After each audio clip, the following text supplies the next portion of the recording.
Fundación Apertura es construcción de ciudadanía responsable. En esta ocasión tenemos en línea a un amigo de la casa, al doctor Juan José Liach, economista y sociólogo. Ha participado en el Ministerio de Educación como responsable principal a fines de los 90 y, entre otras cuestiones, el director de la licenciatura en Economía Empresarial de la Austral. Y bueno, sería muy largo la presentación, pero ¿cómo está, Juan? Un gusto tenerlo en Aire de Apertura. Hola, Cristian, ¿cómo estamos? Bien, gracias por la invitación.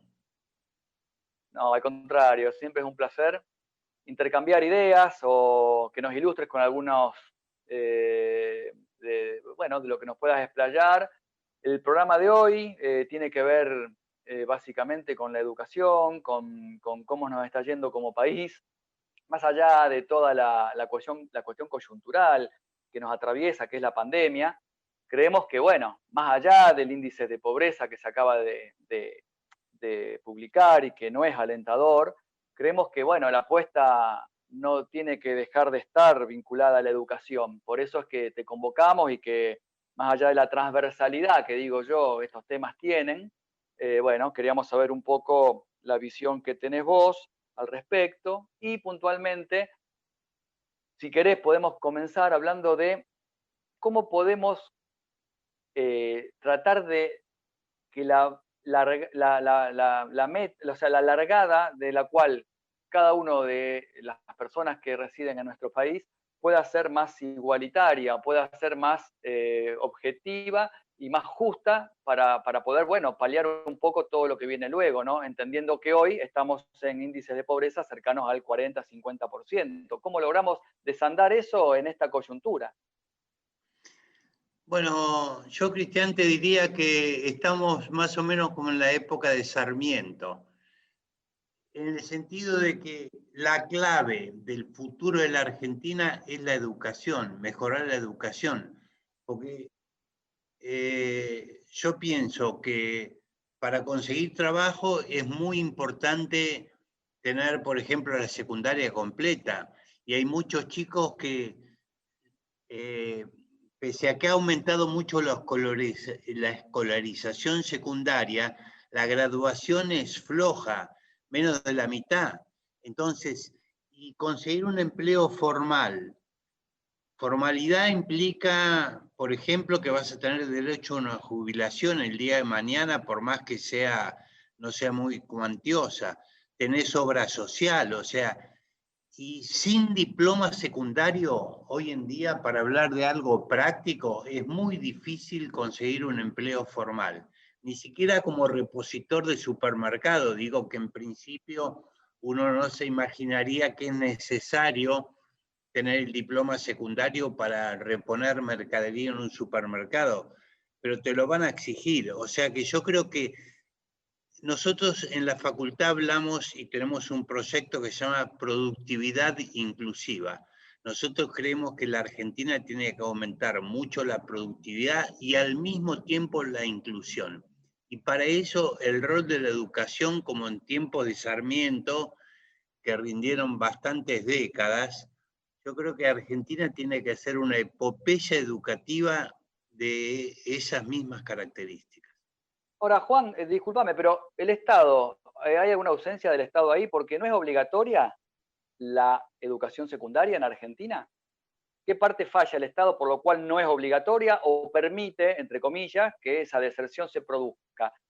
Tenés razón, por ejemplo, en la ley 1420 de 1884, que muchos la consideran y con bastante razón que fue fundacional de la educación de gestión estatal o pública en la Argentina, decía que a los padres que no mandaban los chicos a la escuela se los podía forzar con la fuerza pública, o sea, iba la policía a tu casa, ¿entendés? Era otra época. Ahora, bueno, hay de todo tipo de factores, pero yo creo que el principal es las carencias.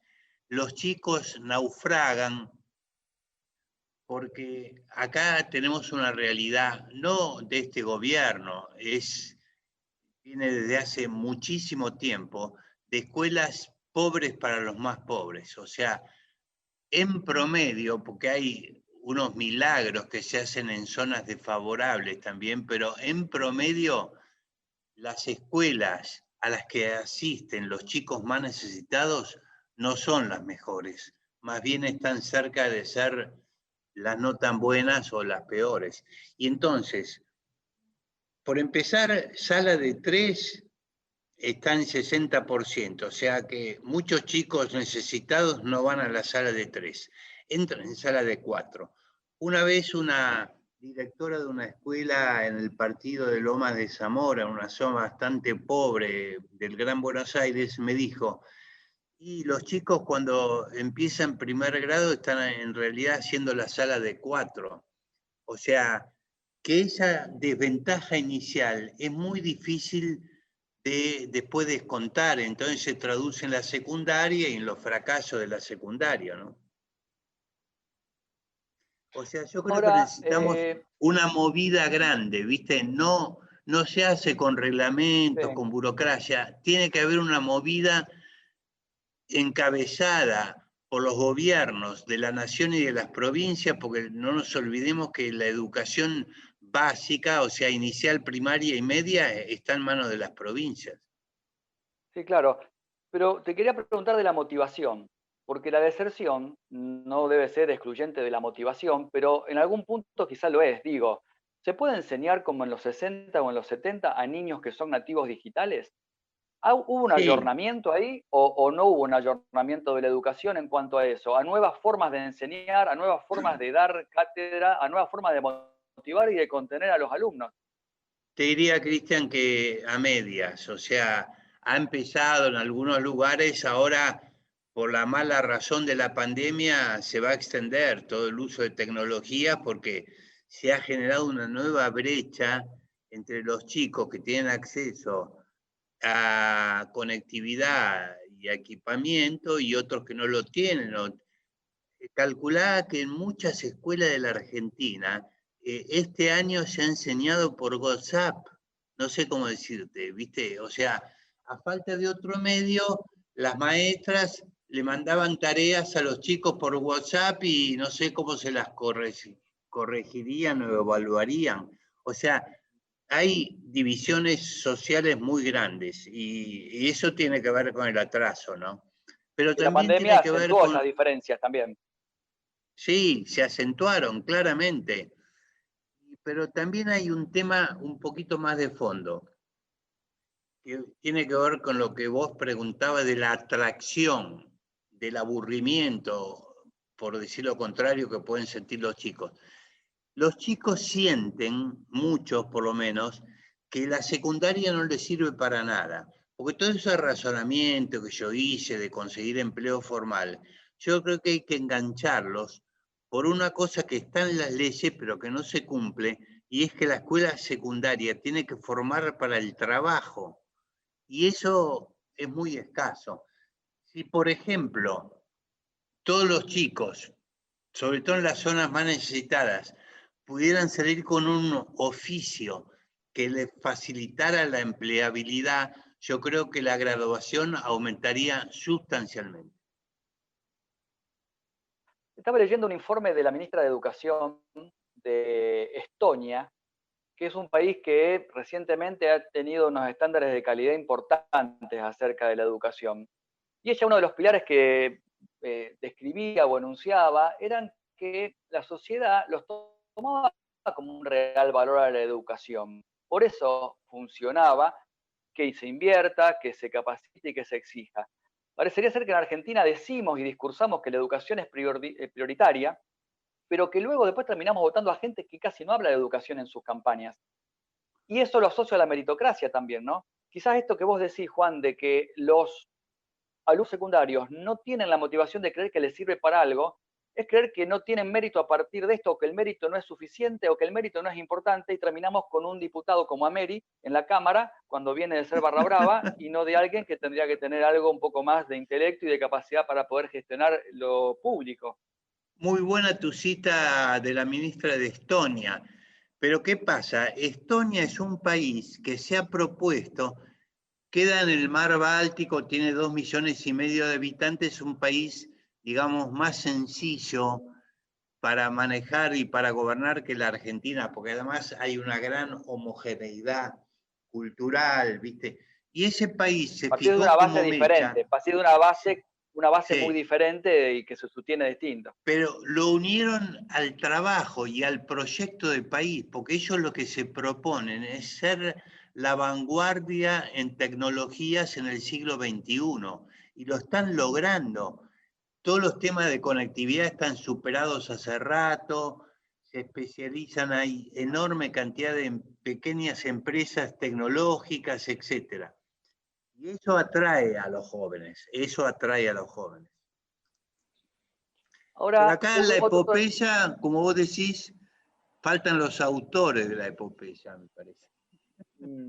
La decisión política, que es lo que siempre por ahí es lo que nos estaría faltando para poder dar el salto ese de calidad. Porque Exactamente. fíjate, Juan, que el acceso universal y gratuito, como ellos pregonan en uno de sus pilares, es lo que tenemos nosotros y somos progresistas en eso de hace tiempo. Pero luego vemos que hay una suerte de ruido y una pregunta que se me ocurre a partir de eso es si tiene que ver la discusión de lo público y gratuito con quien lo puede pagar. Digo, en estos momentos de vacas flacas, quien pueda pagar la universidad, por más que elige la universidad pública, es un debate que nos tenemos que volver a dar. ¿Cuál es tu posición al respecto? Que sea gratuita para el que no tiene, pero el que tiene, ¿debería Mirá, pagarla? cruzando el río Paraná, mejor dicho, el río, sí, te vas a encontrar con la provincia de Entre Ríos, ¿viste? Y en la provincia de Entre Ríos tienen desde el año 1989 un instituto provincial becario, se llama, que al igual que hacen en Uruguay, en Uruguay tienen becados al 15% de los jóvenes que van a la universidad, y Entre Ríos tiene algo parecido. Hablo de Entre Ríos, no hablamos de Estonia ahora, o sea, una provincia argentina que sin que nadie lo sepa, porque la mayoría lo desconoce, hace muchísimos años que está con este sistema, y bueno, ayuda a eso, ayuda mucho a, porque primero eran becas para secundaria y ahora también para la universidad. No son grandes sumas, pero ayudan. Y yo creo que en la Argentina tendríamos que hacer algo parecido en todo el país. Andy y Cristian, si quieren agregar alguna consulta al doctor Liach. Sí, yo me engancho un poco con el primer comentario que hizo Juan sobre la importancia de la primaria y las salitas de 3 y de 4 como la etapa inicial, ¿no? Y es donde también yo tengo la mayor preocupación. Y quería preguntarle, bueno, un poco el rol de los maestros en esa etapa que vienen a suplir también a los padres que me imagino que tienen que ir a trabajar y dejan los chicos ahí también para que vayan, siempre pensando en las clases más humildes, ¿no? Que es donde uno ve a la educación como la base igualadora y que le va a generar oportunidades a futuro. Y el rol del Estado también dando los recursos necesarios para que puedan tener la copa de leche y alimentarlos. ¿Ese sistema está funcionando o está fallando en estos momentos? Yo quiero poner mucho foco en esa etapa. Y después también me gustó el comentario que hizo después los que consiguen superar esa etapa y no hay deserción en la primaria, cómo después la secundaria falla en la motivación de los chicos, ¿no? Para que vean algo útil en tener ese título de secundaria que por lo menos les sirva para trabajar.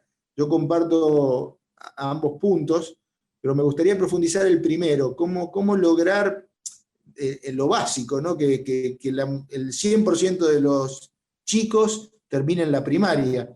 Eso puede haber incentivos del Estado de alguna manera. ¿Cuál es el rol de los maestros en esa etapa? ¿Qué comentarios extras podés hacernos, Juan?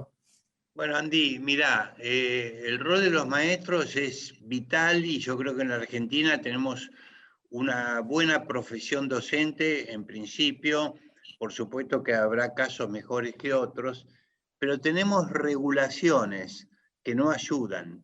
Por ejemplo, por estatuto, vos podés tener una cantidad de faltas como en ninguna otra profesión. Y lógicamente buena parte las usa. Vos podés tener hasta 70, 80 días porque se te murió una tía o algún familiar más cercano, o van sumando por exámenes. Los maestros tienen mucha voluntad, pero las leyes regulatorias de la carrera docente yo creo que hay que mejorarlas. Por ejemplo, vos podrías hacer un nuevo sistema, como lo ha hecho la provincia de Mendoza, en la gobernación anterior, puso un premio por presentismo a los maestros que no faltaban nunca. Y la verdad que el ausentismo docente se redujo. Todos somos un poco hijos de los incentivos también. Si todo el mundo ve que es lo mismo el tango cambalache, ¿viste? Es lo mismo que labura noche y día como un buey, etc. Y bueno, te desalentás al fin. Entonces yo creo que habría que hacer una nueva carrera docente, optativa para los que se vayan incorporando, no, obligatoria para los que se vayan incorporando y optativa para los que estén en ejercicio, donde se premien cosas tales como el ausentismo, la capacitación, o sea, ayudar a los maestros que tienen vocación por la docencia, que son la enorme mayoría, con que se vean reconocidos en su esfuerzo, porque si el que se esfuerza es lo mismo que el que no se esfuerza, no es buen ejemplo. No es justo. Juan, un poco sobre lo que comentabas de, bueno, este cambio que motiva la pandemia y bueno, y en un montón de lógicas de la vida en sociedad. A mí me viene la pregunta de qué es lo que pasa del lado de la demanda, del lado, ¿qué ves vos del lado de las empresas que en cuanto a requerimientos de nuevas habilidades, nuevas competencias, nuevos conocimientos, desde el punto de vista de lo que está demandando o de lo que va a seguir demandando el mercado laboral? Porque eso también da la pauta del cruce con la empleabilidad, ¿no?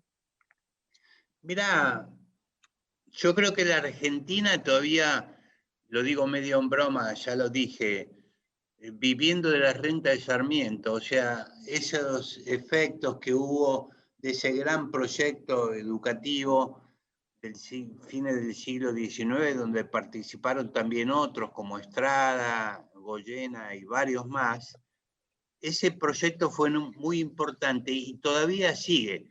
Dos ejemplos. Vos tenés 1 millón de argentinos en el exterior, de los cuales fácilmente 3/4 partes son u obreros calificados o técnicos o profesionales. Nos damos el lujo de exportar recursos humanos. ¿Cuál es la gracia de estar formando personas que los tiene que pagar toda la sociedad? Y eso se vincula a la pregunta que me hacía Andy. Y después exportarlo, ¿viste? No, nunca nos beneficiamos de eso. Y yo creo que tenés, sin embargo, otros indicios. Por ejemplo, los 5 o 6 unicornios que tiene la Argentina. Bueno, ahí tenés ejemplos concretos de empresas que usan mucho capital humano y lo encuentran todavía en la Argentina por la renta de Sarmiento. Pero, ¿qué pasó con la ley de economía del conocimiento? La votamos, la derogamos y ahora estamos dando vuelta hace 10 meses. ¿Por qué no votamos de una vez la ley de economía del conocimiento y por lo menos las empresas que están en tu pregunta, que tienen voluntad de contratar recursos humanos calificados, pueden hacerlo con algún incentivo, ¿viste? Porque yo creo que esas cosas son difíciles de comprender y yo estoy propugnando que se vote de una vez por todas. Toda empresa que contrate a un profesional o a un técnico debería tener los mismos incentivos. No importa si es del sector de software o del sector de laboratorios o fabrica, como hay una empresa cordobesa que fabrica bates de béisbol y los exporta a Estados Unidos. Si contrata personal calificado, y eso es un incentivo también para que los jóvenes etcétera, porque van a tener más demanda, ¿entendés? Ese paquete hay que completarlo urgentemente, yo diría. Juan, Perdón. y desde la sociedad civil, ¿cómo podemos ayudar para que esto se traccione? ¿Dónde está trabado? ¿Cuál es el lobby sano, el lobby positivo que podemos hacer desde las organizaciones, las ONG, las instituciones o desde el llano o diferentes gremiales para poder empujar esto? ¿De quién depende? Bueno, depende ante todo de que algo, yo no quiero entrar en política, pero a mí me sorprende cómo se sostiene que no es necesario tener un plan, y yo creo que es necesario tener un plan, por lo menos no un plan con 8 tomos como hacía el CONADE en los años 70, ¿viste? Con 3 tomos gordos como una guía, pero sí los lineamientos, hacia dónde quiere ir la Argentina, yo creo que eso debería estar bastante claro. Y a partir de ahí, bueno, vos le das señales a la gente y la gente lo entiende perfectamente. O sea que a mí me parece que en eso tenemos un amplio campo de trabajo en el marco, insisto, con el concepto de una epopeya que necesita la educación en la Argentina, porque todavía tenemos recursos como para que la educación funcione bien. Bueno, Andy, Cristian, no sé si estamos ya cerrando pregunta un poco más. la entrevista, pero fíjate, Andy, Cristian, si tienen algún comentario más para realizarle al doctor. Sí, una pregunta más. En esa nueva carrera o idea de los docentes, o en ese futuro de la educación y enganchando un poco con las nuevas tecnologías también, ¿qué visión tiene Juan? Si en la educación, en el aula, habría que enseñar valores a los chicos, qué sé yo, valores tipo compañerismo, solidaridad, habría que enseñarles a razonar y a pensar, o habría que enseñarles las materias duras, la matemática, memorizando la historia. ¿Cómo sería el esquema de educación que vos ves? Bueno, por un lado, yo creo que todas las cosas que mencionaste son necesarias, y en particular las ciencias duras en Argentina y en América Latina nos cuestan bastante y no hay muchas vocaciones, y eso es un problema. No hay demasiadas vocaciones y yo creo que hay que fomentar más vocaciones en matemática, en lógica, en ingenierías, para el futuro del país y para todo lo que estamos hablando. Ahora, también tengamos claro que educar hoy es más complicado que en la época que yo, o ustedes que son bastante más jóvenes que yo, fueron a la escuela o a la universidad, porque todo se discute ahora, es muy difícil. El tema de los valores, las actitudes, todo está en discusión, y entonces se crean los consejos de, ¿cómo se llaman los consejos de disciplina, no? ¿Cómo son? No me acuerdo el nombre. No sé. Los consejos que discuten cómo sancionar faltas, etc. Esto es mucho más complejo. Y los maestros y los directores, que hace varias décadas eran casi las figuras del barrio o del pueblo, si era un pueblo chico, hoy pasan desapercibidos. Un director de escuela en un pueblo como Las Rosas, digamos así, que hoy es una ciudad, era una institución, ¿entendés? Ya Después, degradado. además, la mayoría de la gente tenía menos educación que los maestros y que los directores, y ahora son muchos los que tienen estudios universitarios, etc. Entonces, la tarea de educar hoy, comprendo mucho a los maestros porque se ha complicado enormemente. Gracias. Por mi lado, estoy muy satisfecho. Cristian, seguimos. Yo también, la pasé muy bien. Bueno, Juan, agradecido por el tiempo. No, encantado, encantado. Esperamos verte en Rosario en alguna oportunidad que, bueno, la pandemia nos permita, intercambiar un poco más acerca de todo esto, que es algo que no debemos dejar de poner arriba de la mesa y como tema de agenda. Así que... Bueno, y recién al final voy a sacar un tema que puede ser polémico, pero espero ir a ver algún día al equipo del Kili. Acá la mitad de la ciudad está esperando lo mismo, así que la otra mitad, bueno, que busquen otro entretenimiento, pero bueno, ok. Yo igual no tengo esa pasión tan confrontativa, porque como soy porteño, soy un caso raro, con mis hijos y mis nietos, que son todos hinchas de Central, pero no tenemos esa pica tan fuerte, porque no vivimos la cotidianidad de Rosario, entonces lo tomamos más con soda. Por supuesto, cuando son los clásicos, estamos a muerte con Central, pero no tenemos lo ve como de esa... lejos. Sí, sí. Bueno, un final polémico. Hasta cualquier momento, ¿eh? Que Un gusto, muchas gracias. Muy amable, hasta luego. Un placer. Chau, chau. Un placer. Chau. Fundación Apertura es construcción de ciudadanía responsable. Ciudadanía responsable. Ciudadanía responsable.